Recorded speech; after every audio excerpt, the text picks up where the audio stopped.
Assalamualaikum warahmatullahi wabarakatuh. Waalaikumsalam warahmatullahi wabarakatuh. Al-Fatihah ila ruhi Sayyidina Habibina Syafi'ina Rasulillah Sayyidina Muhammad ibn Abdullah sallallahu alaihi wa ala alihi wa sahbihi wa azwajihi wa dhurriyyatihi Allah ya'dil rijadihim bil jannah wa yaqawna bi asrarihim wa anwarihim wa ulumihim wa nafahatihim وبركاتهم في الدين والدنيا والآخرة ويجعلنا من حزبهم ويرزقنا محبتهم ويتوفنا على ملتهم ويحشرنا في زمرتهم بالعافية وسلامة لهم الفاتحة. أعوذ بالله من الشيطان الرجيم. بسم الله الرحمن الرحيم. الحمد لله رب العالمين الرحمن الرحيم مالك يوم الدين إياك نعبد وإياك نستعين اهدنا الصراط المستقيم صراط الذين أنعمت عليهم غير المغضوب عليهم ولا الضالين آمين. بسم الله الرحمن الرحيم. نويت التعلم والتعليم والتذكر والتذكير والنفع والانتفاع والإفادة والاستفادة والحث على التمسك بكتاب الله وسنة رسول الله صلى الله عليه وسلم ودعاء إلى الهدى والدلالة على الخير ابتغاء مرضاته وقربه وثوابه وحسن الخاتمة مع اللطف والعافية وصلاح العاقبة. Bismillahirrahmanirrahim. Alhamdulillahi rabbil alamin wa bihi nasta'inu ala umuri dunya waddin.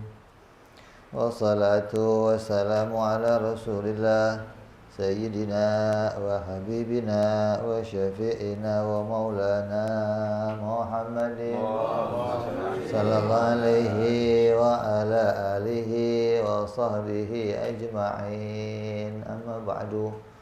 Qala musanniful kitab Hadratul Syekh Sa'id bin Armiyah rahimahullah wa ghafara lahu wa liwalidayhi wa nafa'ana bihi fid dharain. Allahumma aftah qulubana futuhal arifin wa bihikmatika wansur alaina bi rahmatika ya arhamar rahimin. Ila anqal. Masih hukum ya? Sampai jais selesai pembagian wajib akli nadori. Sudah kita bahas tentang hukum akal, hukum akli, yaitu hukum yang penetapannya tidak menunggu keputusan seseorang dan juga tidak menunggu uji coba yang berulang-ulang. Di hukum yang sudah kita bicarakan ada 3, yaitu hukum syar'i, hukum adi, dan hukum akli. Hukum syar'i itu hukum yang keputusannya menunggu berita Allah, berita Nabi, beritanya para ulama. Hukum syar'i. Hukum adi, hukum yang ketetapannya didasari dengan uji coba yang berulang-ulang. Kalau hukum akal tidak dengan keduanya. Artinya bagaimana? Di dalam menetapkan hukum akal, maka ada yang bisa diputuskan secara spontan, ada yang diputuskan secara perlahan. Kalau dalam proses berpikir ada yang slow, ada yang fast, cepat. Cepat itu bagaimana? Ya langsung bisa jawab, nggak usah pakai nunggu orang lain. 1 itu setengahnya 2, oh iya sudah, nggak ada yang menolak dan nggak perlu rapat sama seseorang, nggak perlu diuji coba, spontan bisa membuat keputusan. Jadi setiap akal itu cara memutuskan hukum dengan wajib, mustahil, jaiz itu ada dua macam cara. Dalam bahasa kitab disebut namanya nadhari dan dzaruri. Dzaruri itu apa? Dzaruri itu cepat, artinya cepat tanpa perlu dalil, tanpa perlu menunggu bukti, tanpa perlu menghadirkan pemikiran yang panjang atau penelitian yang panjang, itu namanya dzaruri. Yang kedua ada lagi namanya nadhari. Ya, 1 tambah 1 spontan kamu akan jawab 2. Jadi kalau saya katakan 1000 tambah 100 tambah 70 kali 5 tambah 2 berapa? Nah, berarti untuk menjawabnya butuh slow, butuh pelan. Kenapa pelan? Butuh dalil, butuh penelitian. Maka disebut namanya nadhari. Jadi cara berpikir, cara memutuskan dengan akal itu ada dua macam cara. Ada cara yang spontan namanya dzaruri, ada yang slow namanya nadhari.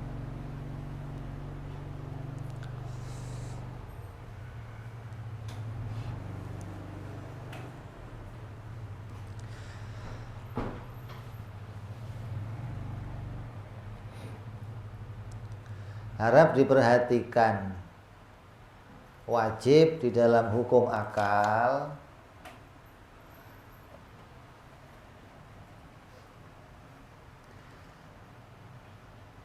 atau setiap hukum akal yang isinya 3, yaitu wajib, mustahil, jaiz. Hukum akal itu tidak keluar dari 3 ketetapan hukum, yaitu wajib, mustahil, jaiz. Maka dari hukum yang 3 ini, cara memutuskannya maka ada yang dengan cara spontan langsung bisa diputuskan wajib, ada yang dengan dalil baru bisa diputuskan wajib. Jadi hukum akal itu enggak keluar dari 3. Apapun yang mau diputuskan maka hukumnya hanya wajib, mustahil, jaiz. Ini apa hukumnya? Wajib. Ini apa? Mustahil, jaiz. Nah, di dalam memutuskannya ada yang memutuskannya langsung namanya dzaruri, ada yang secara perlahan atau butuh penelitian namanya nadhari. Contoh yang pertama hukum wajib. Berarti wajib ada 2. Ada wajib secara dzaruri, ada wajib secara nadhari. Contohnya apa wajib secara dzaruri? Wajib secara dzaruri contohnya seperti sebuah benda bertempat. Kalau ada yang ngomong sama kamu, tadi saya melihat mobil di suatu tempat, maka akal kamu akan menerimanya, tidak akan menolaknya. Saya tadi lihat mobil bagus di mana? Di depan rumah saya. Oh, tidak akan kita tolak. Itu tandanya apa? Bahwa setiap benda itu pasti punya tempat. Akal langsung bisa membuat keputusan. Kalau kamu katakan tadi saya melihat mobil di mana? Enggak di mana-mana. Itu akal spontan menolak. Mana mungkin kok mobil tidak punya tempat. Mana mungkin ada sebuah benda tidak mempunyai tempat. Akal akan menolak. Ini salah satu contoh keputusan wajib, keputusan sesuatu yang pasti dan memutuskannya secara cepat, secara dzaruri. Anak kecil pun akan tahu hal ini. Contoh, kamu suruh anak kamu, nak tolong ambilin kacamata bapak. Nanyanya bagaimana anaknya? Di mana, Pak? Oh, Berarti tiap sebuah benda itu walaupun anak kecil tahu pasti punya tempat. Itu namanya wajib. Kebalikannya apa? Mustahil ada sebuah benda yang tidak punya tempat. Ini wajib dzaruri. Contoh lainnya apa yang dzaruri lagi yang wajib?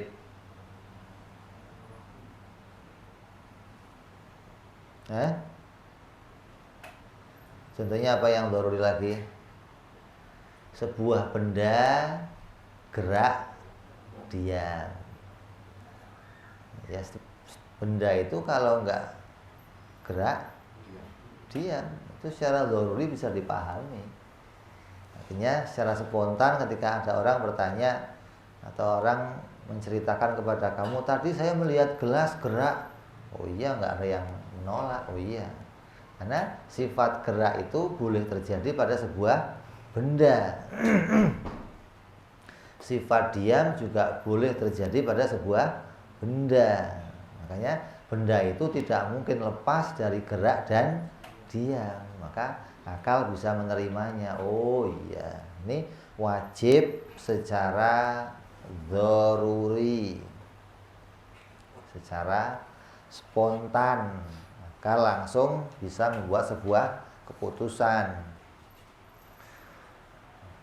Contoh akal yang lain lagi apa dzaruri? Kalau ada asap pasti ada api. Ini secara spontan bisa memutuskan. Kamu lihat asap, ada yang kebakaran tuh. Nggak mungkin kamu ngomong, yang rokok siapa itu ya? Pernah begitu? Ada asap ngebul ke atas, yang rokok siapa itu? Pernah begitu? Mesti ngomongnya asapnya banyak begitu ya. Ya asap ngepul dari jauh kan kelihatan. Jadi asap kebakaran, ada yang kebakaran. Di luar ada yang ngomong, ada suara. Kamu di dalam, spontan kamu akan ngomong, siapa tuh yang di luar? Spontan akan tahu mesti ada yang ngomong. Kenapa? Ada suaranya. Nggak mungkin kamu berpikir, ini ada suara, nggak ada orangnya nih pasti nih. Kalau ada suara ya ada. Itu dalil akal secara spontan. Akal bisa memutuskan kalau ada suara di situ ya pasti ada orangnya. Kalau ada asap di situ ya pasti ada apinya. Ini secara spontan akal bisa membuat keputusan yang seperti itu. Nggak perlu lagi berpikir maksudnya. Kamu bisa membuat keputusan tentang segala apapun yang perkaranya itu wajib. Kemarin sudah kita bahas masalah pengertian wajib, maka nggak usah diulang lagi. Masih ingat? Enggak? Apa wajib pengertiannya? Sesuatu yang tidak tergambar di dalam akal pikiran ketiadaannya. Artinya sesuatu yang oleh akal pikiran itu tidak bisa ditemukan ketiadaannya sesuatu itu pada sesuatu. Seperti bertempat pada sebuah benda. Ini akal tidak bisa menemukan ketiadaannya bertempat. Setiap benda itu yang ditemu oleh akal pasti punya tempat dan nemunya nggak pakai mikir, nemunya langsung. Beda sama kita menemukan tentang Allah. Nemu Allah itu nggak bisa langsung, nggak bisa spontan, nggak bisa seperti nemu sebuah benda itu punya tempat. Untuk nemu Allah itu perlu slow, perlu nadzori, perlu penelitian, perlu pelan-pelan. Dalilnya apa, buktinya apa, sampai bisa memutuskan sebuah hukum yang pasti. Allah itu pasti ada. Kalau kita ngomong benda itu pasti menempat, buktinya apa? Itu kelihatan. Emang mau dibuktikan lagi ini benda punya tempat. Buktinya apa kalau benda punya tempat? Lah, mata kamu buta apa melek? Kalau mata kamu melek, ngeliat, ya bisa nemu kalau benda ini punya tempat. Masa mau dibuktikan lagi? Barang yang sudah kelihatan, ini warnanya hitam, buktinya apa kalau hitam? Kan repot, sudah kelihatan hitam, ditanya buktinya apa kalau hitam? Hah? Perlu buka kamus gitu. Black, black, aswad, aswad. Itu bukan mutusin, itu malah ganti bahasa doang namanya. Jadi barang yang sudah kelihatan itu nggak usah dituntut lagi apa buktinya. Nah kalau keberadaan Allah itu pasti ada, Tuhan itu pasti ada, apa buktinya? Lah ini untuk memutuskan Allah itu wajib ada, ini butuh penelitian, butuh nadhori namanya, butuh pendalilan. Seperti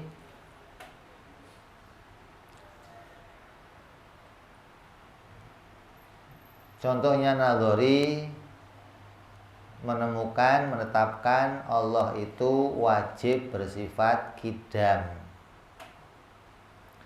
Qidam itu artinya tidak ada permulaannya. Tuhan pencipta langit bumi ini itu bukanlah sesuatu yang diciptakan oleh yang lain. Dia keberadaannya tidak ada permulaannya. Pencipta langit bumi ini adalah sesuatu zat yang keberadaannya dia itu tidak ada permulaannya. Kita mengatakan dengan bahasa disifati dalam ketetapannya ulama bersifat namanya qidam. Apa qidam itu? Tidak berawal. Nah, kalau ditanya apa buktinya kalau Tuhan itu nggak berawal? Kan semua yang diciptakan Allah pasti berawal. Semua wujud yang ada di jagat raya ini pasti ada awalnya. Pasti ada permulaannya. Kenapa? Karena wujud yang ada di jagat raya ini semuanya diciptakan. Nah, barang yang diciptakan itu pasti tadinya nggak ada, terus jadi ada.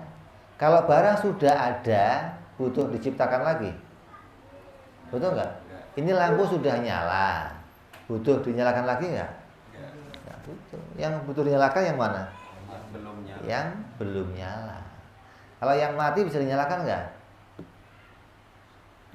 Nggak bisa, mati mau dinyalakan. Yang bisa dinyalakan itu yang belum nyala, dinyalakan. Ya. Kalau sudah nyala, ya nggak butuh dinyalakan. Maka semua yang diciptakan di jagat raya ini itu tadinya pernah nggak ada, terus jadi ada. Maka keadaannya pasti berawal, ada permulaannya, ada pembukaannya. Nah, kalau wujudnya Allah yang menciptakan langit bumi, yang menciptakan semuanya, oh ya pasti tidak ada permulaannya. Lah kalau ada permulaannya gimana? Maka inilah cara mentelitinya, gitu loh. Jadi nggak bisa kita spontan, oh Allah pasti nggak berawal, enggak. Tapi ada cara penelitian. Gimana cara penelitiannya? Dengan mengandaikan keadaannya Allah seperti kita. Kan Allah itu wajib mukhalafah dengan makhluk. Allah wajib berbeda dengan makhluk. Maka andai Allah itu ada permulaannya, pasti Allah itu wujudnya diciptakan. Nah kalau Allah sebagai Tuhan yang bikin langit bumi itu wujudnya diciptakan, lah yang menciptakan Allah siapa? Tuhan lagi. Nah Tuhan yang menciptakan Allah diciptakan lagi oleh Tuhan lain lagi. Wah, kalau ini berlanjut terus menerus akan jadi sesuatu yang namanya tasalsul, dan hukum ketetapan yang namanya tasalsul itu nggak bisa jadi sebuah hukum. Nggak ada yang bisa diambil keputusan dari perkara yang tasalsul. Sesuatunya berlanjut. A dibikin sama B. Namanya Tuhan Allah. Allah dibikin sama Tuhan lagi, Tuhan A. Tuhan A dibikin sama Tuhan B. Tuhan B dibikin sama Tuhan C. Kalau tiap Tuhan dibikin, lah terus yang pertama bikin yang mana? Ya nggak ada, semuanya dibikin tanpa berkesudahan. Ini mustahil. Akal tidak bisa membuat sebuah keputusan apabila ada perkara yang berlanjut terus-menerus tanpa ada penghabisan hingga nggak ada kesimpulan, maka itu bukan sebuah pemikiran yang benar kalau begitu. Jadi kalau semua yang berawal ini diciptakan, yang menciptakan siapa? Yang menciptakan pasti yang wujudnya tidak berawal. Yang menciptakan pasti yang wujudnya tidak diciptakan oleh yang lain. Nah, ini caranya akal meneliti demikian. Maka kalau orang yang nggak meneliti, nggak akan nemu kalau Allah itu bersifat kidam. Kalaupun kamu nemu ya hanya ikut-ikutan doang. Ya Tuhan kidam. Ya kayak anak kecil, anak kita apal-apalan Allah wujud, kidam, bako, itu kan.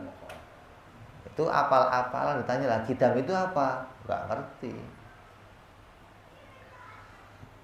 Nah kita nggak boleh nggak ngerti. Kenapa? Karena akal itu disuruh memutuskan hukum.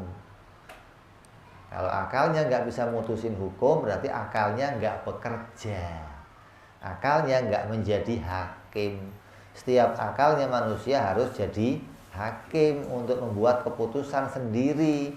Hingga kalau akalnya punya keputusan sendiri, nanti hatinya bisa meyakini. Kalau akalnya nggak bisa memutuskan sesuatu, maka hati ketika meyakini pasti didasari ikut-ikutan pendapatnya orang lain. Makanya akal itu harus mandiri. Akal harus bisa membuat sebuah keputusan sendiri. Caranya bagaimana? Ya tadi, ada yang caranya langsung bisa diputuskan, berarti ini perkara yang dzaruri, perkara yang mudah, perkara yang tiap akalnya manusia tanpa penelitian pun bisa membuat sebuah keputusan. Ada lagi yang cara mutusinnya pakai penelitian, namanya pakai pendalilan. Seperti contoh tadi, kalau Allah itu wajib kidam. Gimana cara mutusinnya wajib kidam bagi Allah? Oh, dengan mengandaikan, andai Allah itu baru, andai Allah itu berawal, maka berarti Allah itu wujudnya diciptakan. Kalau Allah wujudnya diciptakan, maka Allah itu wujudnya sama seperti manusia. Apa? Ya lemah. Ya nggak mungkin juga dia bisa menciptakan langit bumi. Buktinya apa? Semua manusia, makhluknya Allah, jin, malaikat yang kuat-kuat diciptakan, nggak ada satupun yang bisa bikin matahari. Ada? Bisa? Nah kalau Allah juga diciptakan, ya sama, nggak akan bisa bikin sesuatu yang lain. Maka kalau Allah itu pencipta, maka keadaannya pasti tidak sama dengan keadaan makhluk.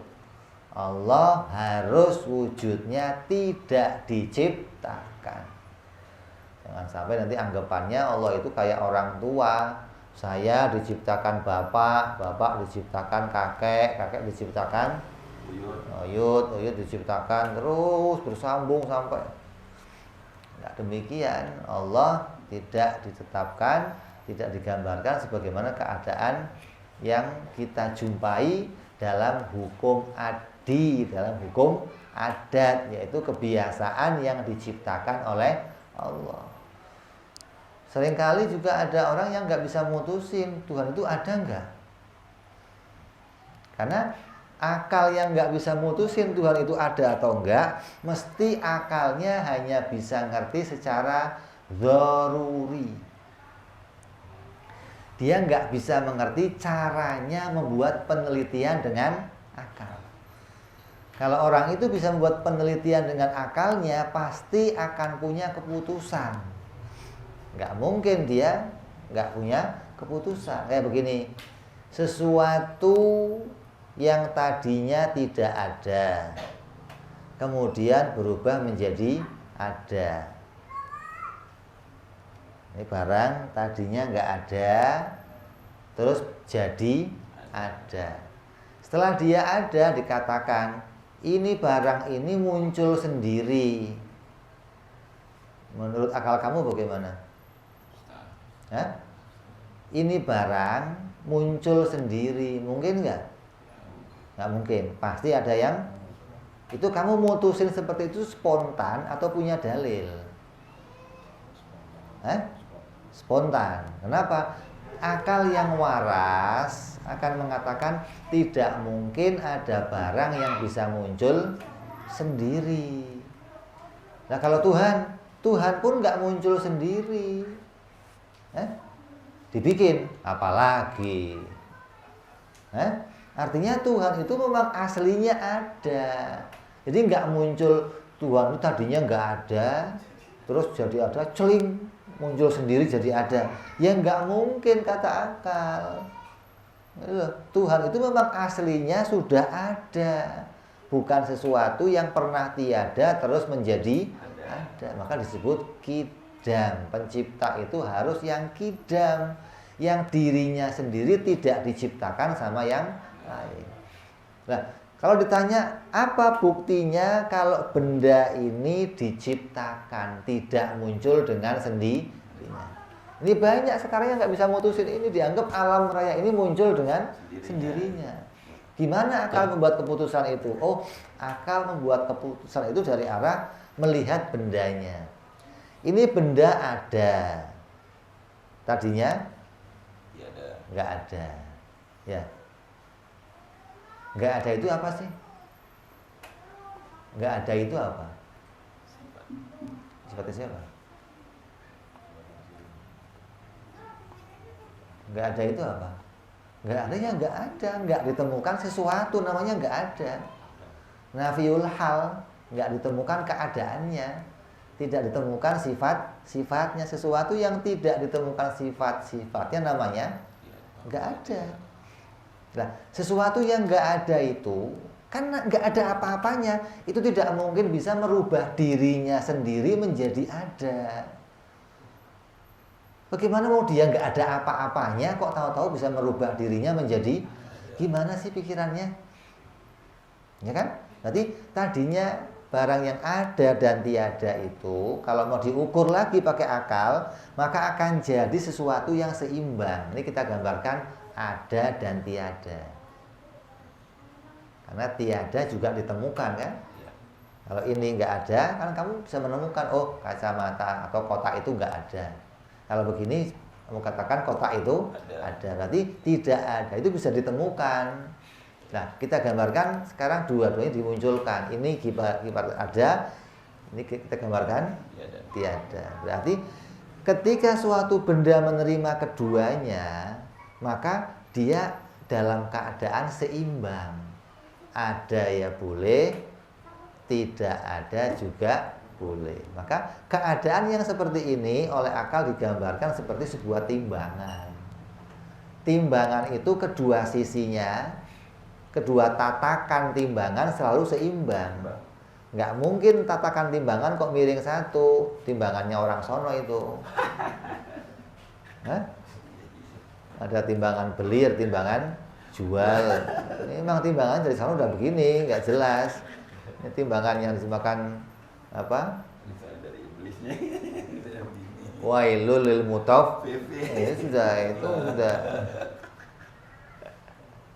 Kalau timbangan normal ya, pasti seimbang. Lah, timbangan yang seimbang ini nggak mungkin naik sendiri, nggak mungkin muncul sendiri, ini nggak mungkin.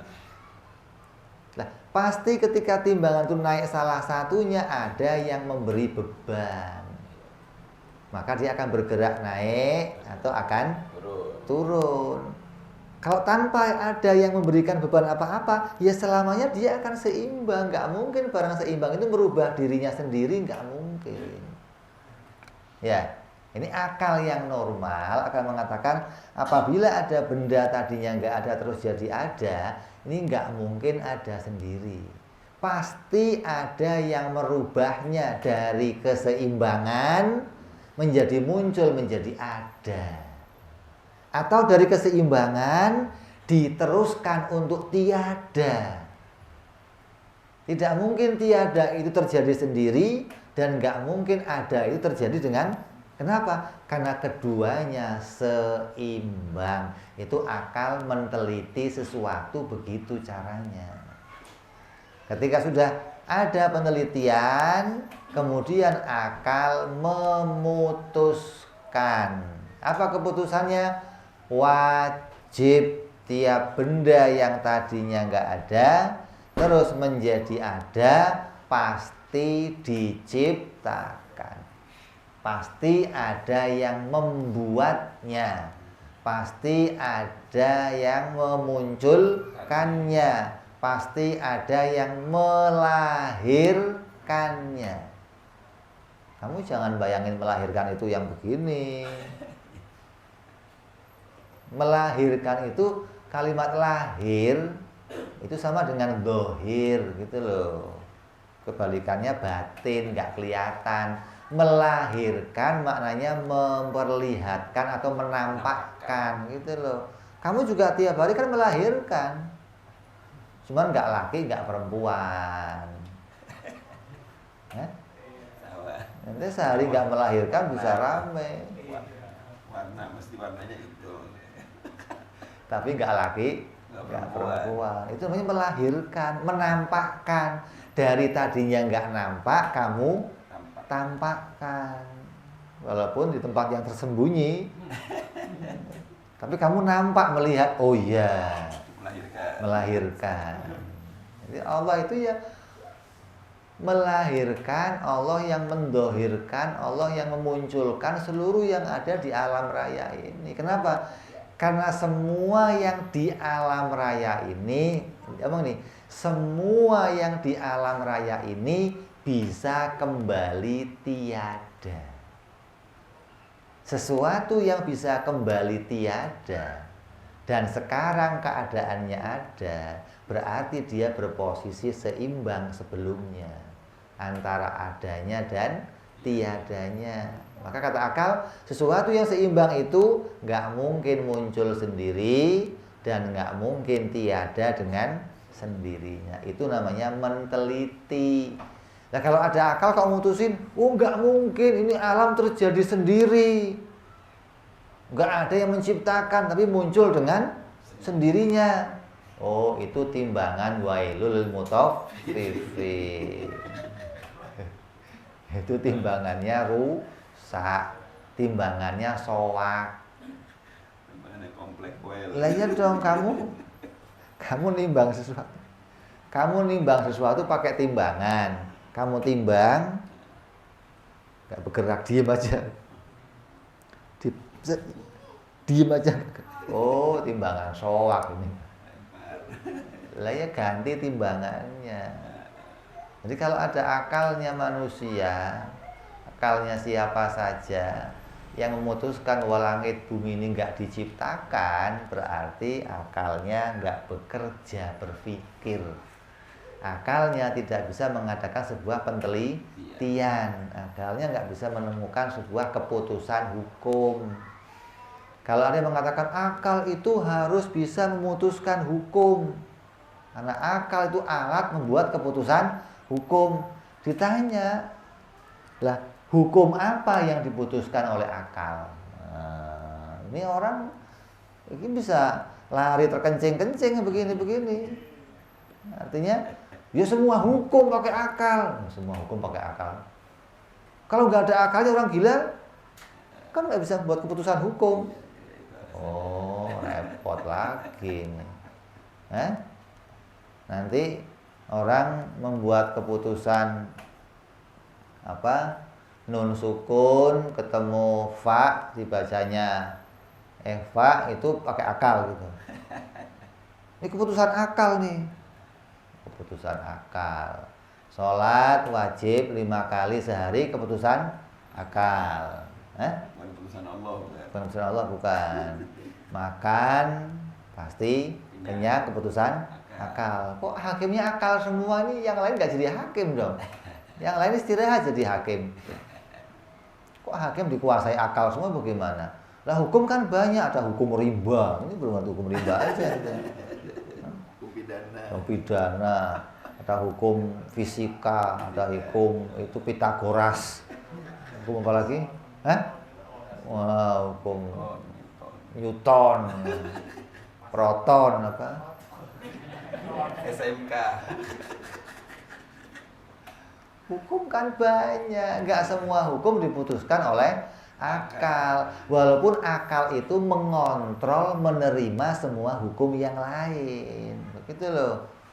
Tapi keputusannya bukan diputuskan oleh akal seperti apa? Hukum-hukum di dalam ibadah. Semua keputusan dalam syariat itu bukan keputusan akal. Dari mulai wajibnya iman, wajibnya kamu sholat, puasa, haji, zakat, itu bukan keputusan akal, itu keputusan syariat. Akal menerima, begitu loh.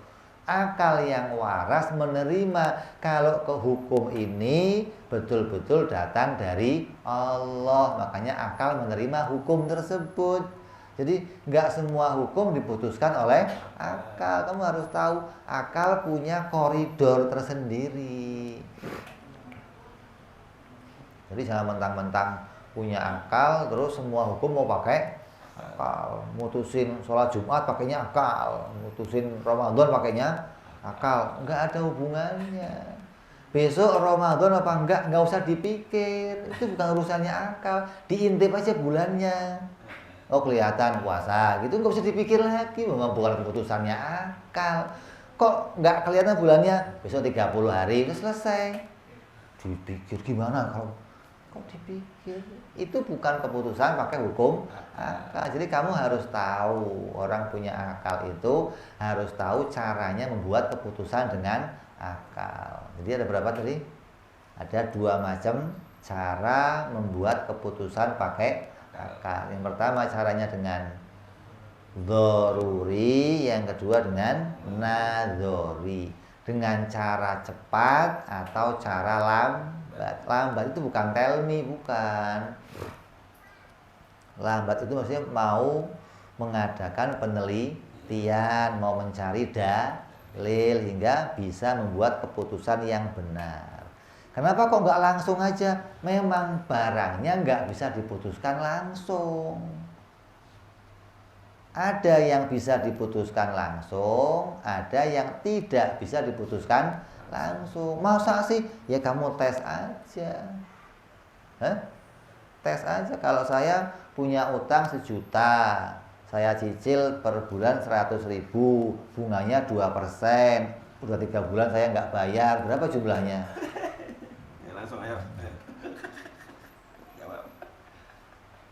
Kan nggak bisa dijawab langsung. Berarti saya butuh, tar dulu ambil pulpen dulu. Nah, itu berapa tadi? Butuh tahapan-tahapan. Butuh tahapan-tahapan namanya. Itu namanya penelitian begitu.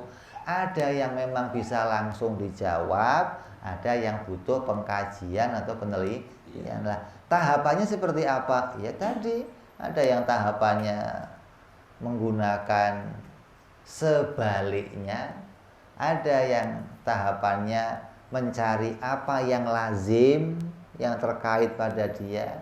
Nanti sesuai dengan caranya berpikir masing-masing. Apa yang mau ditemu nih?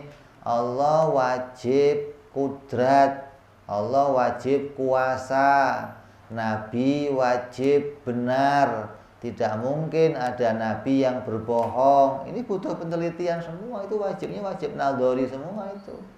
Nggak bisa diputuskan secara spontan. Nggak bisa langsung diputuskan wajib, nggak bisa. Kecuali kamu apal-apalan, ikut sama pendapatnya orang lain. Ya.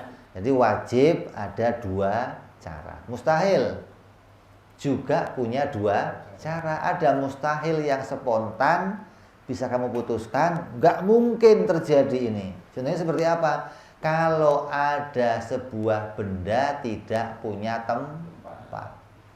Ada benda Ada orang bicara, tadi saya lihat mobil. Di mana? Enggak di mana-mana. Kata, ya mustahil dong. Enggak mungkin. Kamu jangan bohong lah. Beneran sumpah. Mustahil. Kamu mau pakai sumpahnya Quran 2-3 biji. Jangan satu enggak. Saya enggak percaya, mustahil sudah mustahil. Hah? Oh, ada benda kok tidak menempat itu bagaimana gambarinnya? Bendanya ada tapi tempatnya dikira tempat itu kayak di atas meja gini. Benda itu pasti punya tempat pada dirinya sendiri. Dirinya itu pasti punya ruangan. Yang kecil ya punya ruangan kecil, yang gede punya ruangan gede. Setiap benda pasti punya ruang. Kalau kamu kok lihat benda ada tapi nggak ada ruangnya, ya berarti kamu habis minum oplosan itu.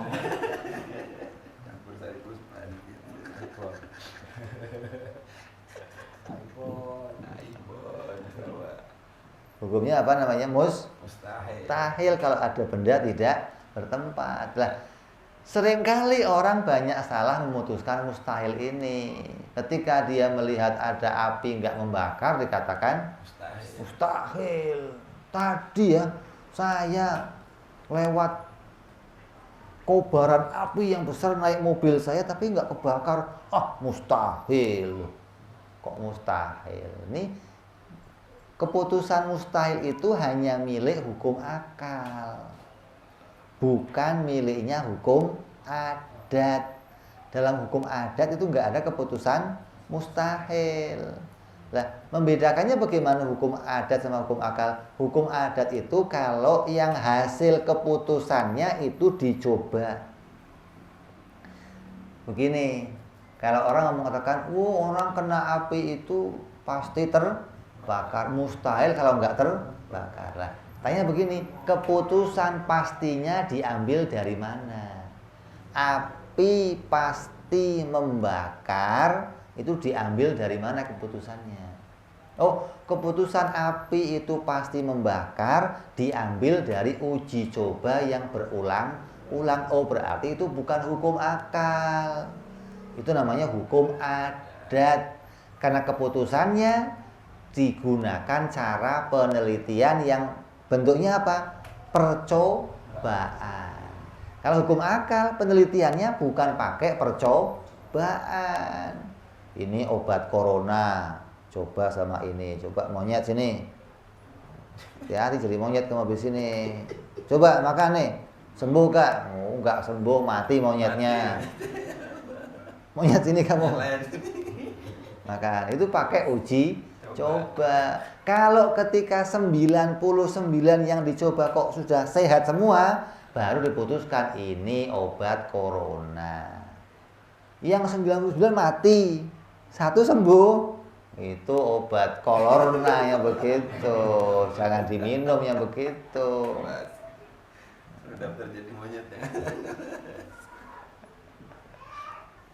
Ya, jadi keputusan hukum akal itu nggak pakai penelitian. Kalau kamu ngomong api itu pasti membakar, tidak mungkin api tidak membakar. Tidak mungkinnya diambil dari mana? Dari kebiasaan yang berulang-ulang. Berarti bukan mustahil, namanya luar biasa. Gitu kan? Ini kita ulang-ulang biar kamu nyahok, biar paham, mantep, biar bisa memisahkan mana keputusan hukum akal, mana keputusan hukum adat, mana hukum syariat. Kamu nggak ngerti ini, nanti keputusan apapun yang kamu putuskan mesti salah, mesti terbolak. Kalau pas mutusin bener ya pas aja lagi kebenaran. Nanti ketika dihadirkan keputusan yang lain kelihatan, ya memang mesti salah sudah. Kayak tadi mutusin ada orang makan nggak kenyang-kenyang, atau ada orang nggak pernah makan tapi kenyang. Kata orang biasa apa namanya?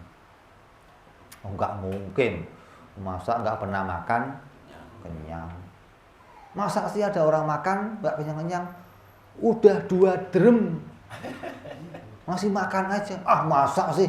Nggak mungkin. Loh, nggak mungkin. Itu bukan nggak mungkin, namanya luar biasa. Gitu loh. Nggak mungkin itu miliknya hukum akal.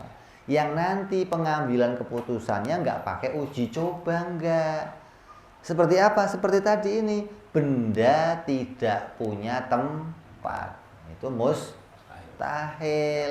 Akal nggak mungkin menemukan.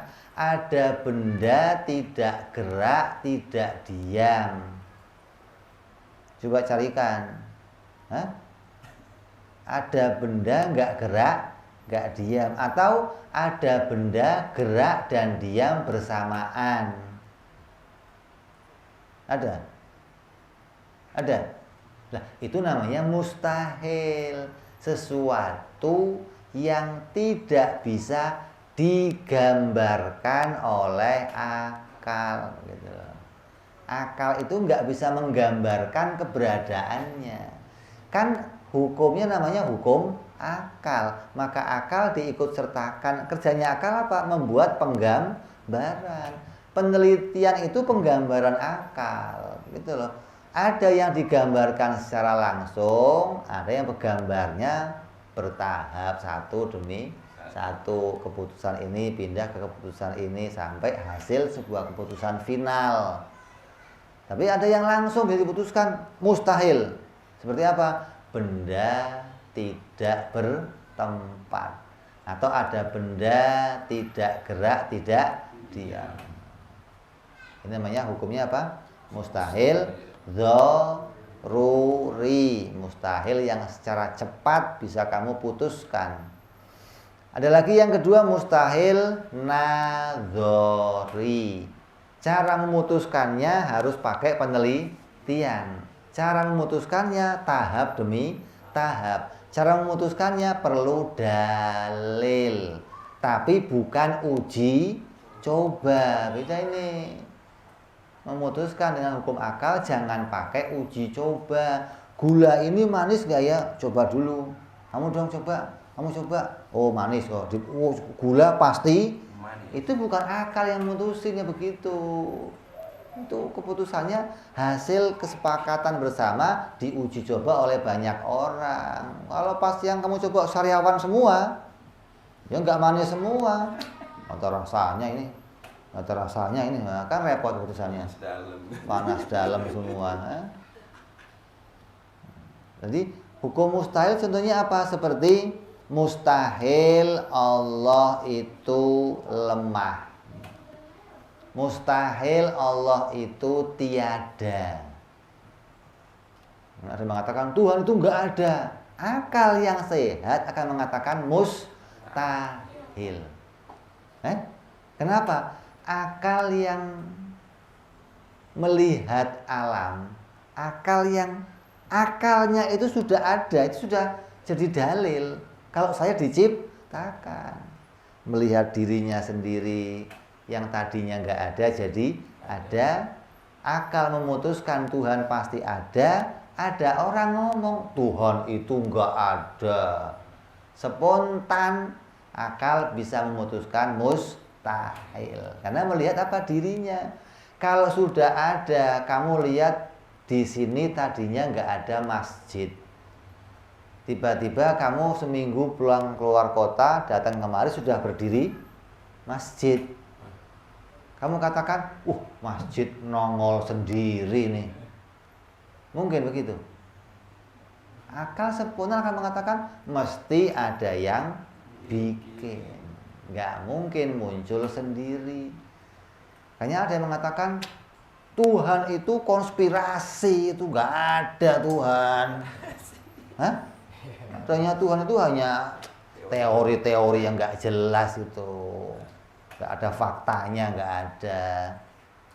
Lah kalau kamu faktanya mau pakai indera yang 5 ya nggak bisa. Fakta yang bisa kamu jumpai, yang kamu maui, 5, dilihat, didengar, dijilat. Lo kira Oreo, dicium, diraba, ya nggak bisa. 5 indera ini nggak pernah berurusan sama Allah, nggak bisa jadi alat menemukan Allah, nggak bisa. Alat nemu Allah pakainya akal, bukan lihat nih loh. Oh itu pakai itu hisiyah namanya. Itu hanya bisa menemukan makhluk. 5 ini alat untuk nemu makhluk, bukan alat untuk nemu Allah, bukan. Alat nemu Allah pakainya akal. Makanya akal dijadikan sarana utama seseorang bisa mengimani Allah Subhanahu wa taala. Kalau iman kamu nggak pakai akal, pasti iman kamu ikut-ikutan. Bukan hasil pendapat kamu sendiri, bukan mandiri hasil pemikiran kamu sendiri membenarkan agama, tapi ikut pada benarnya orang lain, bukan berdiri pada kebenarannya sendiri. Allah tidak ada, mustahil. Akal akan mutusin langsung, nggak mungkin Tuhan nggak ada. Kenapa? Lah mau segini gede ciptaannya kok nggak ada, gimana sih? Oh ini muncul sendiri, oh tambah soak lagi. Muncul sendiri. Lah kalau muncul sendiri itu ya yang pantas ini kalau umpamanya kok ada semiliar kemungkinan, ada sepersepiliar kemungkinan, ada barang kok muncul sendiri. Ini semiliar kemungkinan itu mustahilnya super mustahil sudah. Ada kemungkinan sesuatu itu berapa persen? 1. Maka kalau ada kemungkinan muncul sendiri, mestinya munculnya ya sama semua. Masa kok beda-beda? Lu mancung, pesek, nih ganteng, nih jelek, muncul sendiri. Ini bagaimana mikirnya? Begitu loh. Ini laki, perempuan, kok bisa muncul sendiri tapi kok beda keluarnya. Gimana?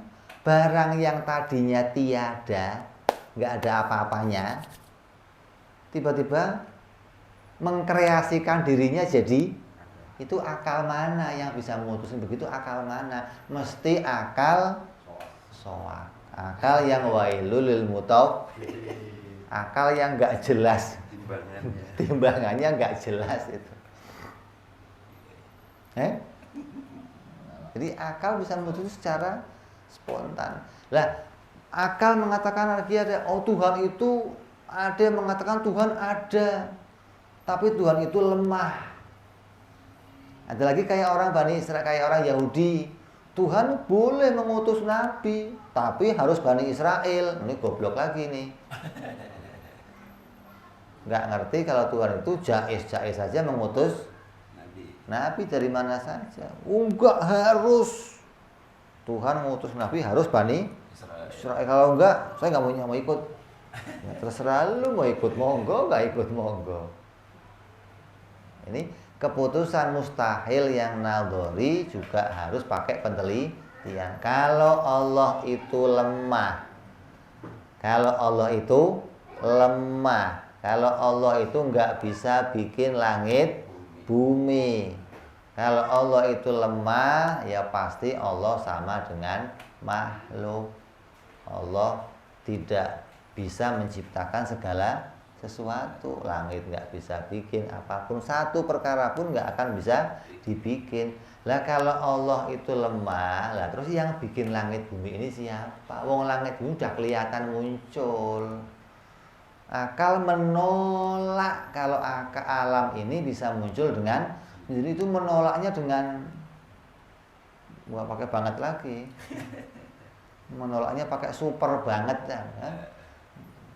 Kalau ada yang mengatakan alam ini muncul dengan sendirinya, jadi itu penelitian untuk menemukan sesuatu yang mustahil.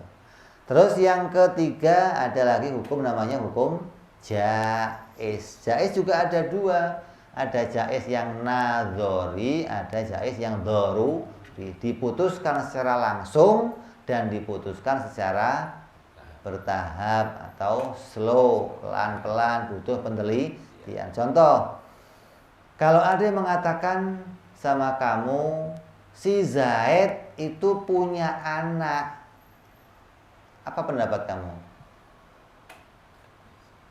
Boleh-boleh saja apa nggak mungkin? Boleh saja. Boleh-boleh saja. Itu namanya jaiz. Spontan kamu mengatakan, si Jahid punya anak. Oh iya, bagus dong. Nggak akan kamu menolak. Oh, mana mungkin Jahid punya anak? Lu kira tembok Jahid? Kalau ada orang mengatakan si Jahid itu punya anak, spontan orang mengatakan boleh-boleh saja. Ada lagi orang mengatakan si ada gelas bisa bergerak, maka akal nggak akan menolaknya. Jadi kalau kita katakan gelas bergerak, pahamnya gerak sendiri.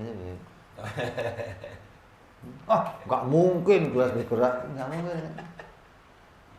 Maksudnya bukan gerak sendiri. Kalau ada gelas itu bisa digerakkan, akal menerima. Oh iya, memang gelas itu bisa digerakkan. Ada benda bisa digerakkan, itu akal nggak menolak. Kalau Tuhan bergerak, nggak mungkin. Kalau benda bergerak, kata akal, boleh-boleh saja. Kalau Tuhan bergerak, Tuhan kalau malam turun, nanti ambil pagi, naik lagi. Kalau begitu nggak ada bedanya Tuhan dengan kita dong, naik turun.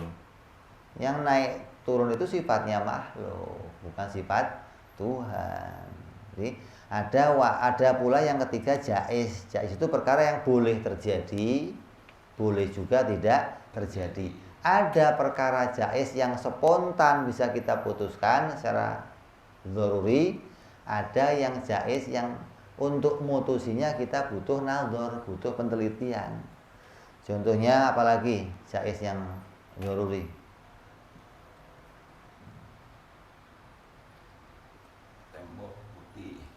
Tembok putih, ya boleh saja. Orang nggak menolak. Saya tadi lihat rumah ya, warnanya putih. Terus kenapa? Ya boleh-boleh aja, nggak mengherankan. Masalah buat lo. Jadi bukan hal yang ini nggak mungkin loh.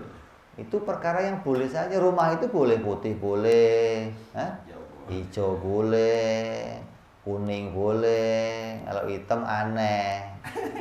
Rumah kok hitam? Rumah Batman.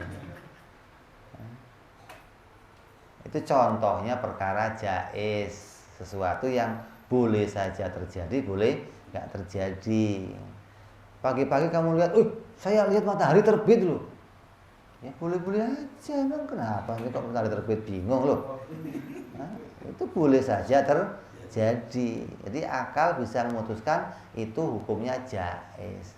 Api membakar, kata akal jaiz.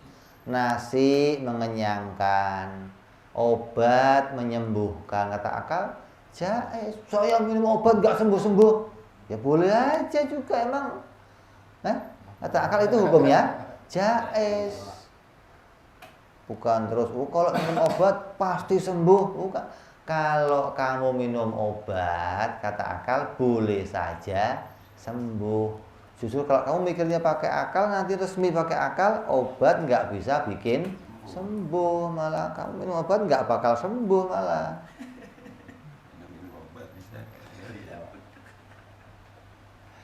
Jadi ada jaiz yang dzaruri, yang nggak usah pakai penelitian. Ada benda gerak, boleh kata akal. Ada sesuatu yang tadinya nggak ada terus jadi ada, kata akal boleh-boleh saja. Seperti halnya Allah menciptakan kebaikan, boleh? Boleh. Nyatanya kebaikan muncul di mana-mana, kamu melihatnya, akal mengatakan boleh-boleh saja. Allah bikin matahari, boleh. Nah, kalau Allah bikin anak, boleh nggak? Mungkin nggak Allah bikin anak? Itu mustahil. Itu perkara perkara fiilnya Allah yang nggak mungkin diciptakan. Yang berkaitan kalau orang mengatakan, oh Allah juga jaiz, boleh-boleh saja Allah menciptakan anak, maka ini akalnya kebablasan. Itu tidak masuk perkara jaiz. Kalau si Jahid punya anak, jaiz. Jahid nggak punya anak, jaiz. Sekarang Jahid mandul nggak punya anak, jaiz. Kalau Tuhan punya anak, mustahil. Kenapa? Tuhan itu tidak membutuhkan yang lain. Ini mustahilnya namanya mustahil nadzori, bukan doruri, bukan. Kalau nggak kamu teliti, kamu nggak nemu. Kalau kamu hanya secara spontan, kamu anggap begini, loh, Tuhan kan maha kuasa. Dia harus bisa bikin segala sesuatu, hingga bikin anak juga dia bisa dong, harusnya dong. Itu spontan. Lah, berkaitan ini nggak bisa spontan, harus pakai penelitian, namanya jaiznya jaiz nadzori. Kalau Allah bikin anak, berarti Allah itu membutuhkan sesuatu. Lah, Allah itu maha kaya. Allah nggak butuh segala sesuatu.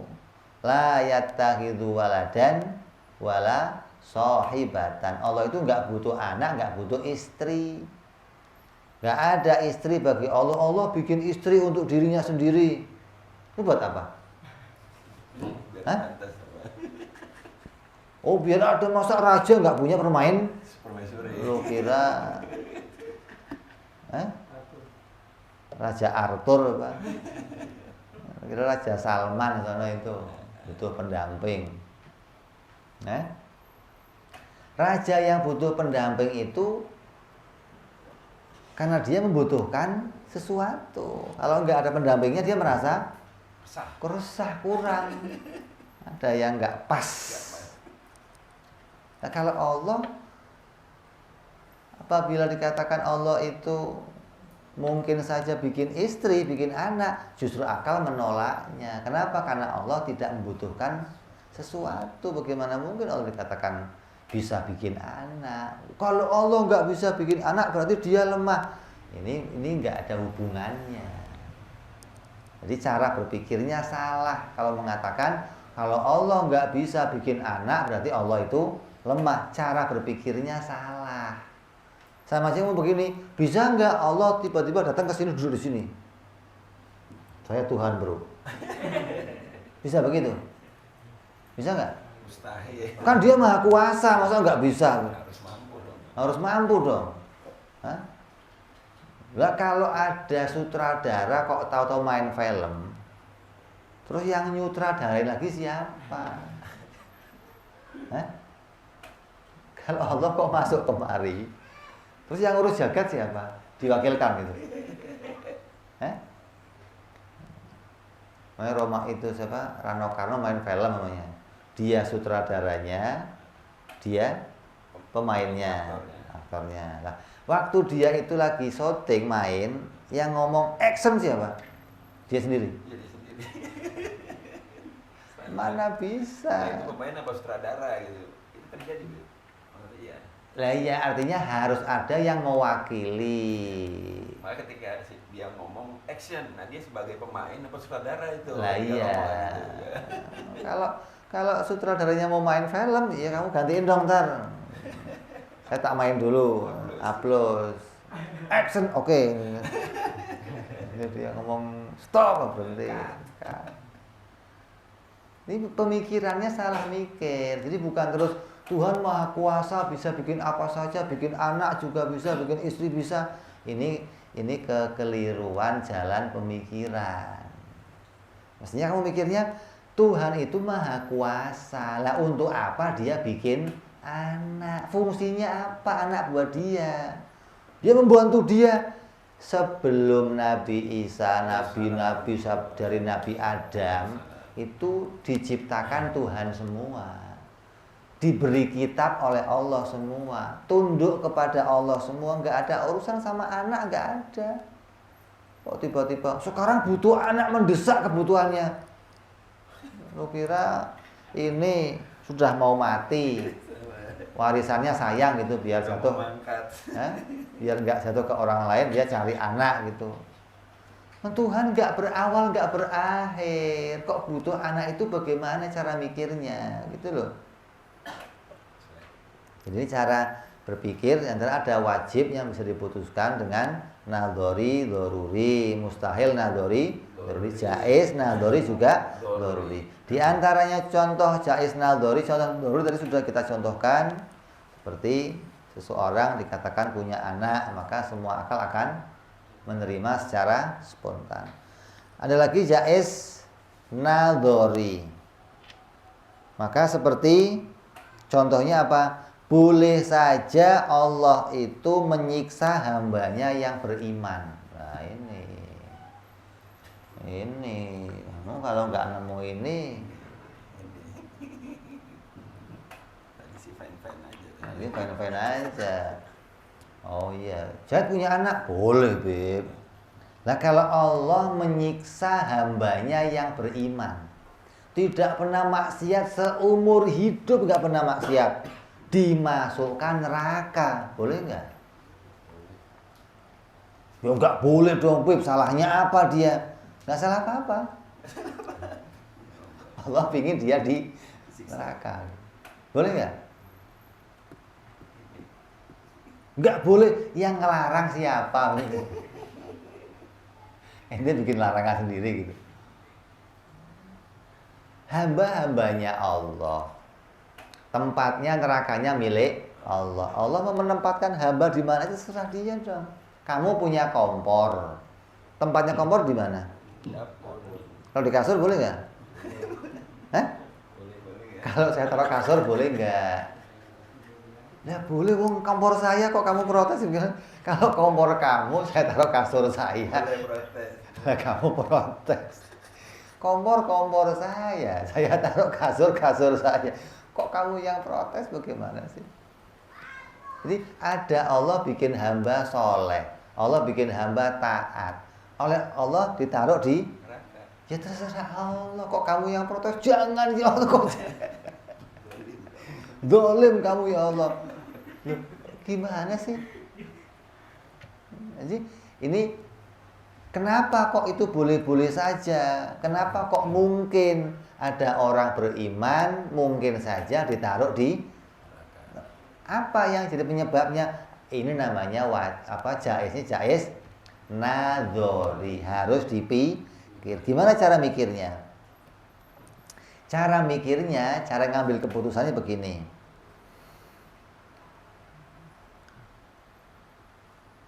Allah boleh saja memberikan siksaan atau memasukkan seorang hambanya yang beriman ke dalam neraka yang tidak pernah berbuat satu kesalahan pun.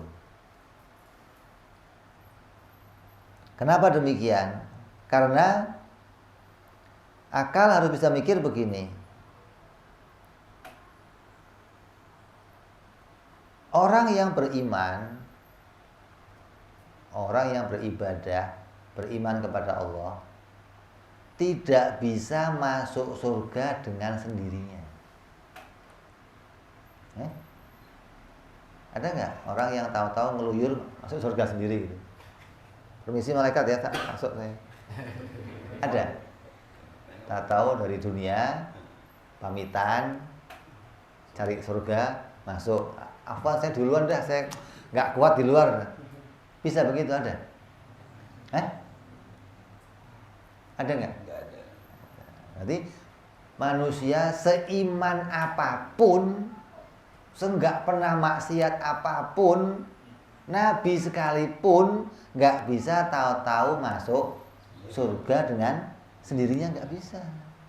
Berarti iman seseorang itu tidak bisa memasukkan dirinya ke dalam surga. Begitupun maksiat. Ada orang maksiat, terus penjahat, pekerjaannya bunuhin orang, kerjaannya nggak boleh melihat motor meleng hilang, asal kejemuran gantung hilang, perawan nongol hamil, terus pokoknya kerjaannya top. Tahu-tahu nyerah, ya Allah, saya tak ke neraka duluan lah, saya udah nggak tahan Saya tahu ya Allah maksiat saya banyak, saya mau langsung ke Neraka. ya nggak bisa. Nggak bisa orang yang maksiat langsung nyerahin diri masuk neraka, nggak bisa, nggak bisa. Maksiat kamu nggak bisa memasukkan kamu ke neraka. Iman kamu juga nggak bisa masukin kamu ke surga. Terus gimana? Iman ya yang mau masuk pakai iman ya nunggu diatur sama Allah. Ente mau masuk neraka ya diatur sama Allah. Jadi yang memasukkan itu Allah, bukan iman kamu, bukan maksiat kamu. Ini cara mikirnya dulu nih. Lah, kalau iman itu nggak bisa masukin kamu ke surga, berarti diri kamu itu nurut, mau ditaruh di mana saja. Walaupun kamu punya iman, kalau Allah mau naruh kamu di neraka, ya ditaruh saja, nggak ada yang bisa merotes, nggak ada. Coba Allah ingin malaikat angkat dia ke neraka, terus dihalangin, bisa? Kalau sudah Allah yang maui seseorang itu dimasukkan neraka, maka ya nggak bisa dihalangi oleh yang lainnya. Sama dengan kalau Allah sudah menghendaki orang itu masuk surga, nggak bisa dihalangi. Ya Allah, ini orang banyak maksiatnya, ya Allah jangan masukin surga. Dan surganya punya Allah, hamba-hambanya Allah. Maka nggak bisa kamu menahan Allah untuk tidak memasukkan orang yang maksiat ke dalam surga, nggak bisa kamu tahan, nggak bisa. Itu haknya Allah. Dari sini akal mikir, oh berarti iman itu tidak bisa memasukkan saya ke dalam surga. Yang bisa masukin saya ke surga adalah Allah Subhanahu wa ta'ala. Maka sebaliknya, yang bisa memasukkan ke surga adalah Allah. Yang bisa menyelamatkan kita dari api neraka adalah Allah. Maka bagi Allah jaiz, artinya Allah boleh saja menciptakan sesuatu dan Allah boleh juga tidak menciptakan sesuatu. Kan jaiz. Allah mau bikin apa aja jaiz. Dari pengertian Allah menciptakan sesuatu jaiz itu pula lah, maka Allah boleh saja menyiksa atau memasukkan hambanya yang beriman ke dalam surga atau sebaliknya. Ini menurut akal. Jadi akal menerima gitu loh. Kalau ada berita umpamanya ada orang tidak pernah maksiat, taat terus kepada Allah, tapi dimasukkan neraka oleh Allah, boleh saja. Emang kamu anggap neraka itu tempatnya, neraka itu bisa bikin siksa? Hah? Neraka bisa bikin sengsara gitu. Neraka bisa bikin susah gitu. Sebaliknya kalau surga bisa bikin senang, bisa bikin bahagia. Nggak bisa. Neraka yang nggak bisa bikin susah, nggak bisa bikin merana, nggak bisa bikin sengsara. Surga juga nggak bisa bikin senang. Buktinya apa? Yang berada di neraka itu banyak. Malaikat Malik di situ, Zabaniyah di situ. Ya tenang-tenang aja, enjoy aja walaupun di dalam neraka. Artinya neraka itu tidak bisa menjadikan sebuah kesusahan. Tapi yang bikin kesusahan itu Allah. Allah kalau mau bikin kesusahan tidak pakai bantuan neraka. Mana buktinya? Orang diletakkan oleh Allah di dalam kubur itu juga bisa dijadikan tersiksa dan juga bisa dijadikan punya kenikmatan. Makanya nikmat kubur ada Siksa kubur. Coba kalau orang yang mendapatkan nikmat di kubur itu ada bidadari nggak di situ? Ada apel, ada anggur, ada. Tapi kok Allah menjadikan kenikmatan orang di dalam kubur? Saya tanya, yang di kubur itu orangnya bagaimana keadaannya? Bosok, hancur, tapi dijadikan oleh Allah kenikmatan. Artinya apa? Allah bisa bikin kenikmatan walaupun nggak pakai surga. Begitupun ada neraka. Allah nggak butuh neraka untuk menyiksa orang di dalam kubur. Dikubur, disiksa, dijadikan susah, dijadikan bisa saja. Di dunia buktinya apa? Di dunia buktinya ngimpi. Kamu lagi tidur, kawan kamu ngelilingin kamu lagi cerita-cerita, kamu tidur sendirian. Bangun tidur kamu ngimpi, mau mandi dulu, gua ngimpi keluar mani enak banget. Hah? Hah? Padahal kawan kamu lihat, lu nggak ngapa-ngapain, perasaan tidur begitu doang. Tapi, senikmatnya. Allah bisa bikinnya begitu. Jadi surga itu nggak jadi alat bagi Allah untuk bikin kamu dapat kenikmatan. Neraka itu nggak jadi alat bagi Allah untuk bikin kamu mendapat kesiksaan. Dimanapun Allah mau bikin kamu tersiksa bisa saja. Ada orang lagi tidur, bangun tidur keringetan. Kenapa? Dikejar-kejar macan, bro. Masya Allah, lari ke sono gigit lagi. Sini gigit, untung bangun. Kalau nggak bangun, nggak ngerti dah gua. Dibikin hatinya susah, ketakutan. Padahal dia nggak ngapa-ngapain. Allah mampu menjadikannya demikian.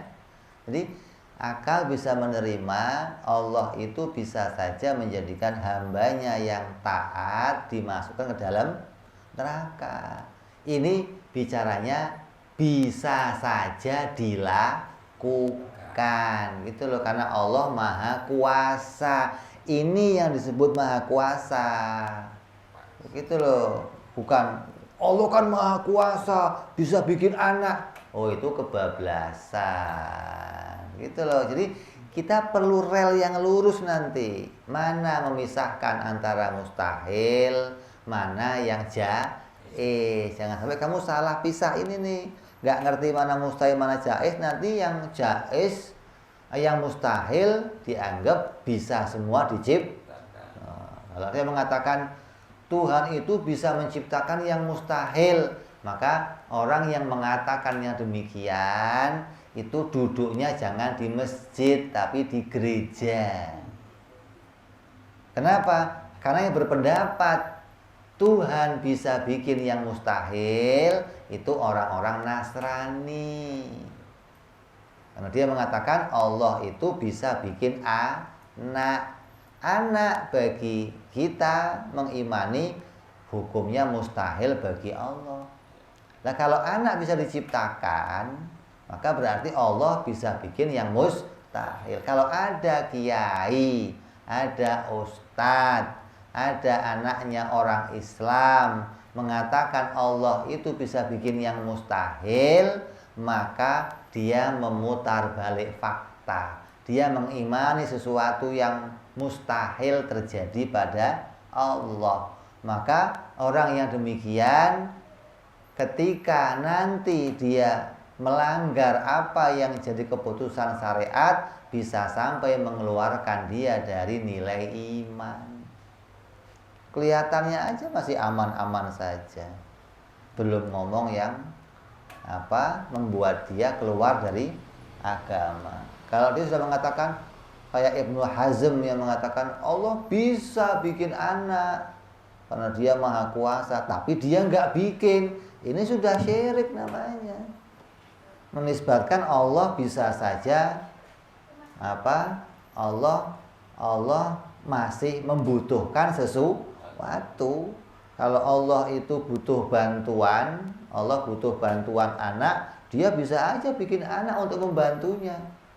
Ini iman yang rusak yang demikian, bukan iman yang benar. Oh iya, bisa. Artinya dia mendustakan berita Al-Quran, mengingkari berita Al-Quran.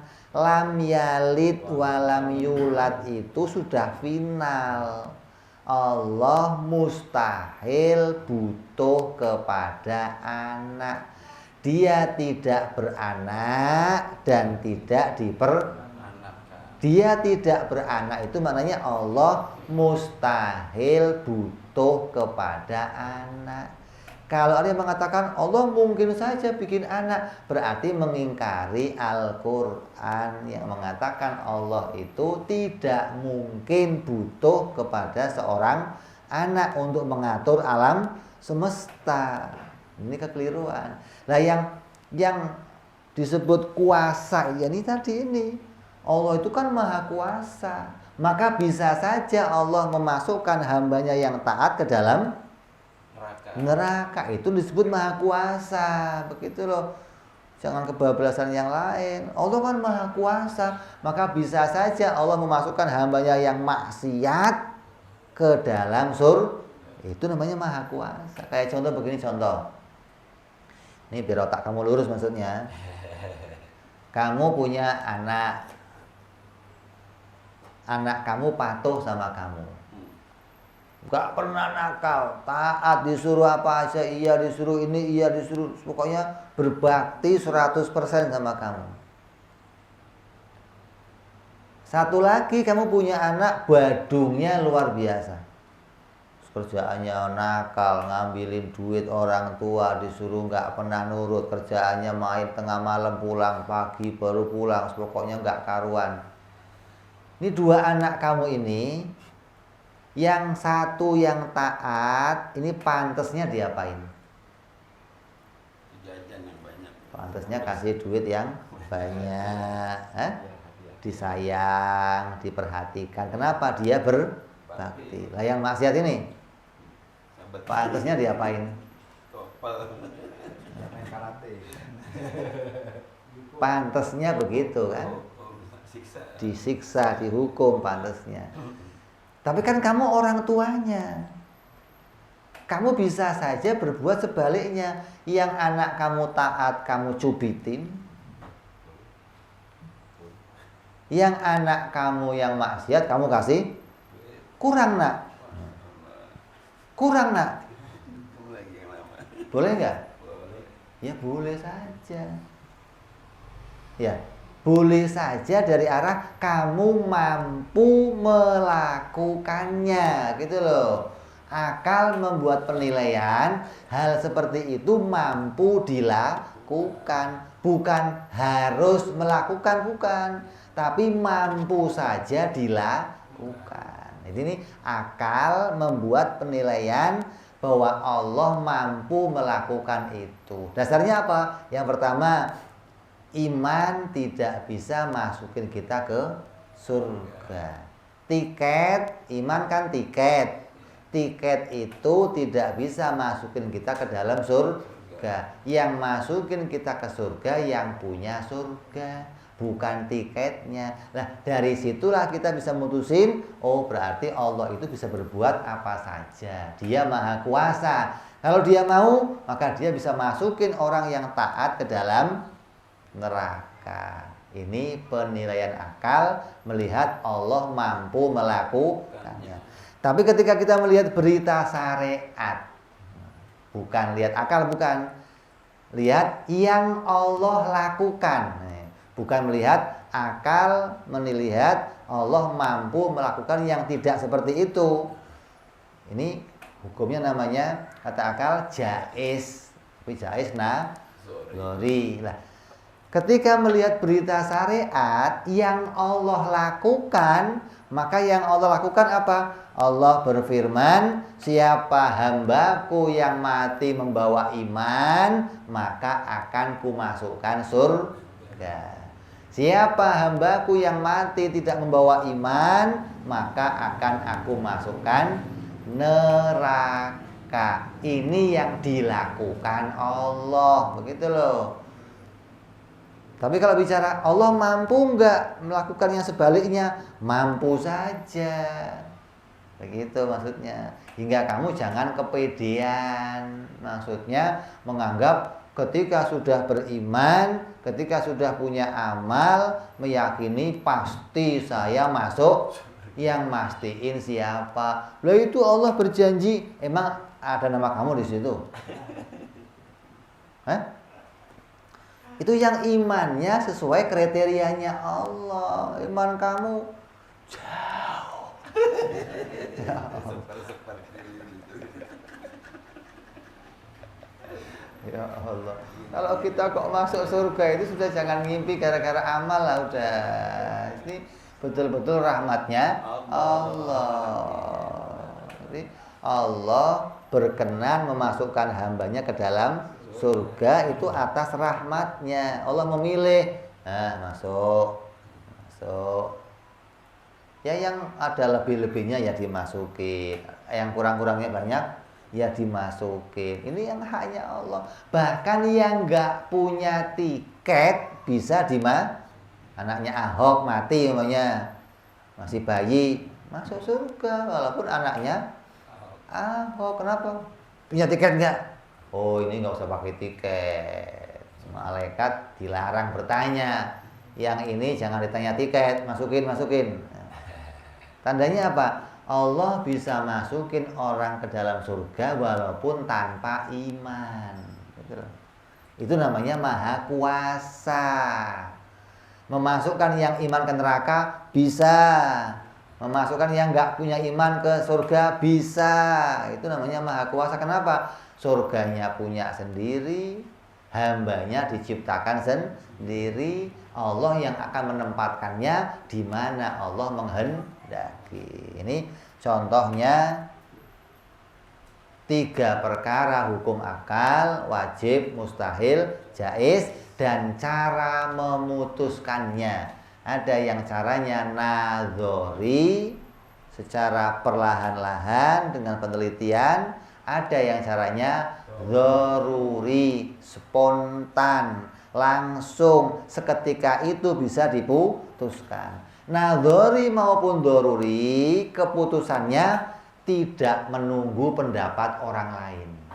Artinya akal mandiri bisa memutuskan dan tidak menunggu penelitian yang berulang-ulang, uji coba yang berulang-ulang. Nih bedanya nih. Jadi akal bisa memutusin pakai 2 cara, nadzori dan dzaruri, tapi nggak pakai 2 cara ini. Apa? Nunggu rapat dulu, keputusan orang banyak. Para kiai mau ijma dulu, benda menempat atau enggak? Wah, edan kiainya berarti. Kalau ada benda pasti menempat, keputusannya perlu rapat kiai, itu kiainya edan semua berarti. Benda menempat kok pakai rapat segala. Benda menempat itu anak kecil juga bisa memutuskan. Dan juga nggak perlu pakai uji coba. Dicek, coba benda di Amerika menempat nggak? Benda di Saudi menempat nggak? Benda di Cina menempat nggak? Wah, kamu nggak habisan umur mengecek begitu. Jadi hukum akal itu nggak perlu pakai penelitian yang berulang-ulang dan nggak perlu pakai rapat secara perkumpulan. Akalnya manusia bisa mandiri membuat sebuah keputusan. Hanya caranya aja ada 2. Ada yang caranya pakai penelitian bertahap satu persatu sampai punya keputusan final. Ada yang langsung secara spontan.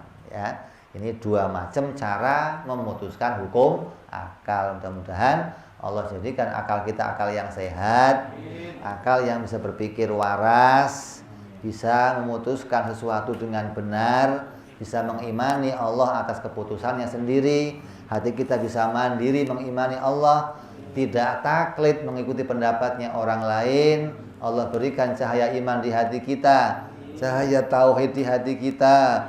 Allah jadikan iman kita kuat. Allah jadikan iman ini bisa kita bawa sampai nanti hari kematian kita. Bi barakati Nabi Muhammad sallallahu alaihi wasallam. Lahumul Fatihah. A'udzu billahi minasyaitonir rajim. Bismillahirrahmanirrahim. Alhamdulillahirabbil alamin arrahmanir rahim maliki yaumiddin. Iyyaka na'budu wa iyyaka nasta'in. Ihdinas siratal mustaqim. صراط الذين أنعمت عليهم غير المغضوب عليهم ولا الضالين آمين يا ربنا اعترفنا بأننا اقترفنا وأننا أسرفنا على رضا أشرفنا فتب علينا توبة تغفر كل حوبة واستر لنا عوراتي وآمن روعاتي واغفر لوالدينا ربي ومولودنا والأهل والإخوان وسائر الحلان وكل ذي محبة أو جيرة أو صحبة والمسلمين أجمع آمين ربي اسمع فضلا وجودا منا لا باكتساب منا